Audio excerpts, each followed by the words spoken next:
બે દિવસ પહેલા ઇન્ટરનેશનલ નંબર ઉપરથી વોટ્સએપ કોલ આવ્યો હતો અને આશ્રમના રિનોવેશન માટેની દાનની માગણી કરી હતી.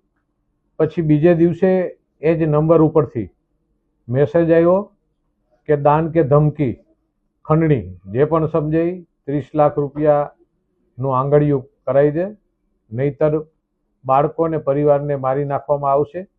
આવી ધમકી એ નંબર ઉપરથી આપવામાં આવી અને અભદ્ર ભાષાનો ઉપયોગ પણ કરવામાં આવ્યો.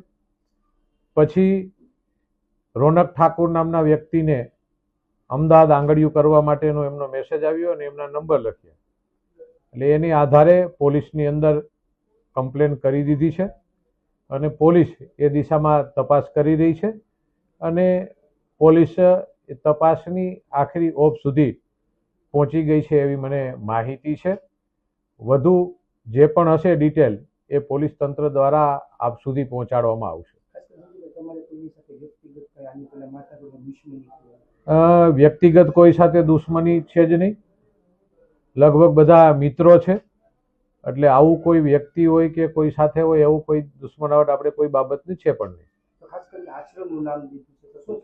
એટલે એમાં આશ્રમની અંદર એવું મને લાગે છે કે કંઈક સંતોને બદનામ કરવાની વાત હોય, સનાતન ધર્મને બદનામ કરવાની વાત હોય કે આશ્રમના નામથી કરી અને કંઈક ખોટો વિવાદ મારા તરફથી બોલાઈને એવું થાય. એટલે એના માટે એનું પ્લાનિંગ હોય અને તપાસ પણ બીજી દિશામાં જાય એવો પણ એમનો વિચાર હોય છે. એટલે એ બાબતનું હોઈ શકે છે.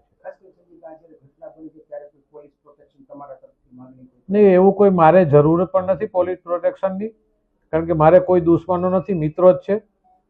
એટલે દુશ્મન ગોતવા જવો પડે એવી વસ્તુ છે. એટલે કોઈ પોલીસ પ્રોટેક્શનની જરૂરિયાત છે જ નહીં, કારણ કે હું પોતે જ પ્રોટેક્ટ છું કે મારે કોઈ દુશ્મનો નથી. એટલે પ્રોટેક્શનની કોઈ જરૂરિયાત નહીં. એ કોઈ જાપ્તેની જરૂરિયાત જ નથી. પોલીસ દ્વારા તો ઘણી વખત કહેવામાં આવે છે પણ એવું કોઈ વિષય જ નથી. જે વિષય હશે એટલે બાદ આવશે પછી બધી ખબર પડશે. નહીં, એવું કોઈ આશ્રમની વાત નથી કરી, કોઈ આશ્રમનું નામ નતું, ફક્ત આશ્રમની વાત હતી.